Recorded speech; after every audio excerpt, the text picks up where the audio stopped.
Hello po mga kapraps, dito tayo ngayon sa isang property na i-offer namin sa inyo. Isa itong house and lot na matatagpuan natin dito sa bayan ng Liliw, Laguna. Ito po yung Barangay Road mga kapraps. Ito yung direksyon na ito ay papunta sa town proper ng Pila.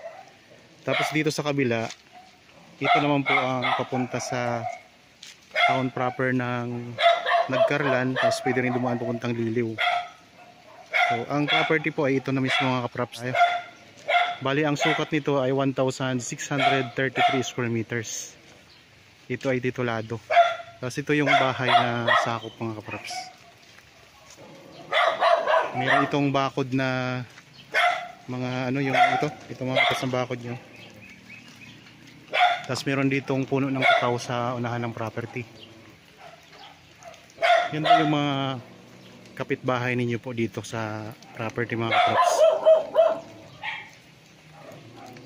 Maraming tanim na may mga rambutan, mga lansones, tapos dito may ano dito, mayroong mga halaman. Mayroon ding tanim na suha. Ito mga kapraps sa mga tanim. So, isa siyang farmhouse mga kapraps. Tapos dito may bakod na kayo. Yero. So 1,633 square meters. Ayan, hanggang ganun po siya, diretso doon.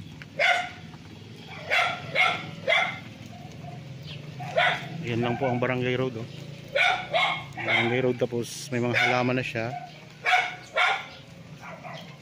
Ito yung bahay na sakop ng property.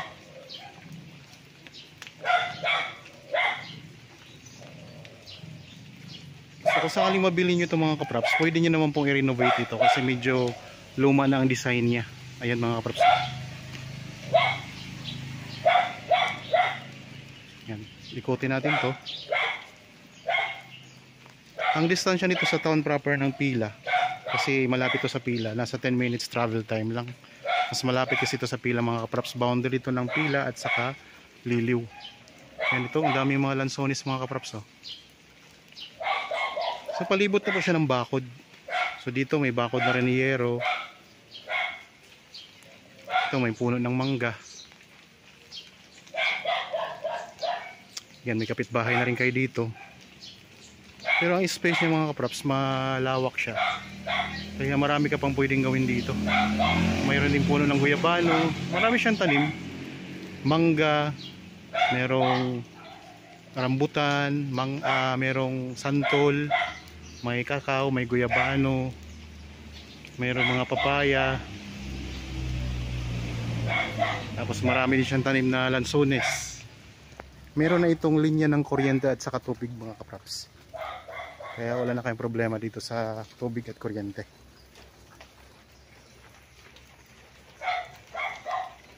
Tapos meron ditong bahay din na sira na. Pwede nyo naman po yung pa-renovate. Punta tayo doon sa may likuran ng bahay.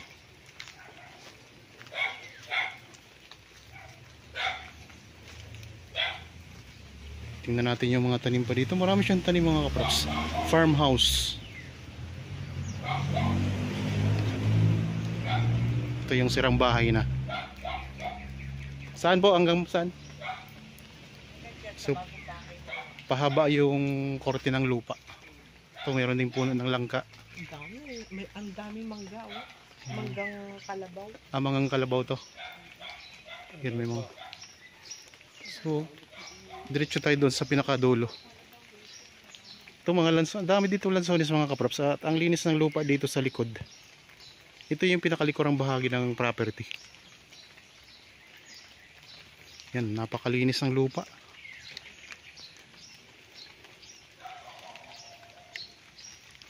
Marami pala siyang puno ng mangga mga kapraps. Mga manggang kalabaw ito. So hanggang dito po yung sakop ng property. Yan, itong punong ito. Tapos meron din ditong daanan pala sa may bandang likuran mga kapraps. May daanan dito. Pwede rin pala kayo ditong dumaan. So magiging dalawa ang magiging dadaanan ninyo. So yun, kalsada na rin kasi yung mga kapraps dyan. Kalsada na rin po yan. Barangay Road. Tapos dito, pwede rin kayong dumaan palabas. Ito yung pinaka corner ng property, pinaka dulo. Tapos may kapitbahay din kayo dito mga kaprops. Yan. Napakaraming mga tanim. Ito puno ng santol, malaking puno ng santol. May chiko, may mangga, maraming mangga, tapos mga lansones marami din. Ang korte ng lupa ay parihaba. Rectangle ang korte ng lupa mga kaprops. Tabing-tabi ng kalsada. Pahaba siya mga kaprops. Tapos ito naman yung pinaka-corner ng property. Itong may saging na to. Yan mga kapitbahay, may kapitbahay rin kayo dito. Tapos doon may kapitbahay din kayo. Yan mga puno ng mangga. Magandang property to.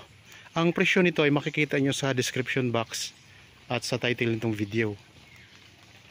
Tapos nandyan din po ang ibang mga detalye. Basahin nyo lang po mga kaprops. Dito lang banda kayo magpapabakod yan. Walang bakod dito eh. Simula dyan. Kasi dyan may barbed wire na. Yung sa kabilang property, mayroon na siyang bakod ng barbed wire. Kaya nasasakop na rin po kayo yan. Dyan, simula dyan hanggang dito, wala siyang bakod. Kaya yan ang pababakuran nyo. Tapos dito sa may pinakalikuran, wala pa rin po yung bakod. Ayan mga props, walang mga bakod dito. So ang bakod magsisimula doon sa mayero na yun. Yun yung bakod niya. So dito kayo magpapabakod. Pero kung gusto nyo palitan naman yung bakod na yero, kasi para pansamantala lang naman yun, pwede naman po. Ulitin ko lang mga kaprops, ang sukat nito ay 1,633 square meters. Ito ay titulado. Isang farmhouse.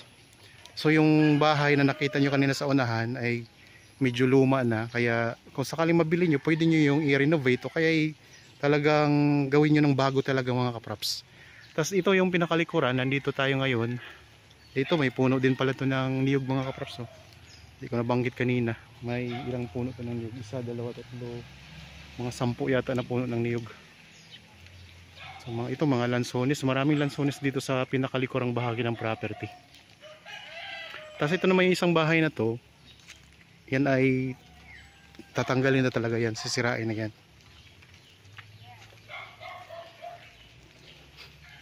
Punta tayo dito sa may gilid.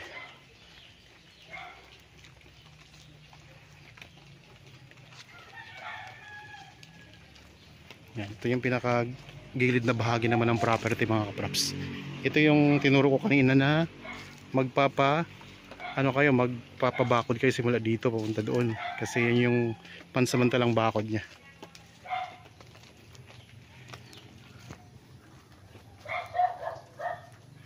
Di na lang natin silipin yung loob ng bahay mga kaprops. Yan, ito may puno ng mangga dito. Natumba na nga lang siya mga kaprops. Oh. Pero siya ay namumunga pa yan mga kaprops. Tapos marami ding lansones dito.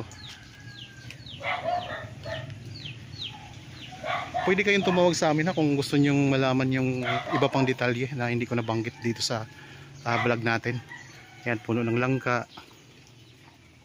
Patag po ang lupa mga kaprops. Pantay kaya walang kahirap-hirap dito.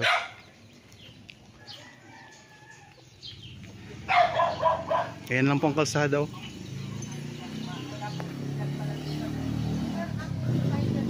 Bahay niya.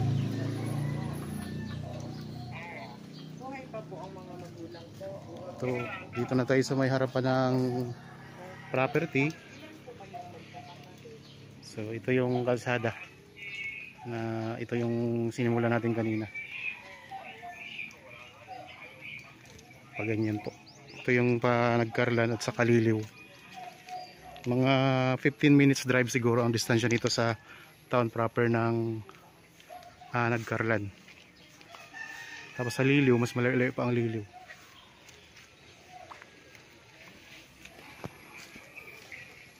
Ito yung pinakaharapan ng bahay mga kaprops.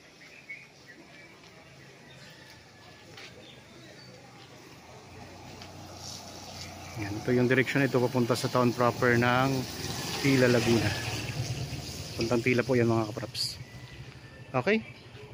Sana po ay nagustuhan nyo ang aking property na in-offer ngayon sa inyo. Para po sa mga bago pa lang sa aking channel at napadaan lamang po sa aking channel, huwag nyo pong kalimutang mag-subscribe At pindutin na rin po ang notification bell para maging updated kayo sa mga bagong property na i-offer namin.